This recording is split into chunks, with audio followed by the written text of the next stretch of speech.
Quello che noi abbiamo posto quella che noi abbiamo posto come condizione fondamentale, oltre ovviamente ai temi programmatici, è la questione della visibilità, cioè del riconoscimento della presenza di Rifondazione Comunista all'interno della coalizione di centrosinistra.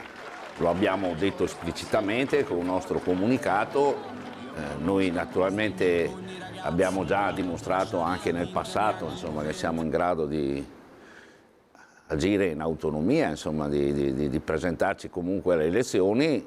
Noi crediamo che in questa fase sia importante rafforzare il campo dell'opposizione sia a livello nazionale sia nella nostra regione contro le politiche del centrodestra. Naturalmente c'è un confronto, io penso che questo confronto debba risolversi positivamente. Se non sarà così va bene, non è che, voglio dire, ci mancano le proposte e le idee, insomma, per comunque essere presenti a queste elezioni. Non abbiamo nessun problema, noi siamo una forza che, come dire, che guarda soprattutto alla prospettiva, insomma, no? E soprattutto a intervenire in maniera efficace su quelli che noi consideriamo essere gravissimi problemi che riguardano il Veneto e la società veneta.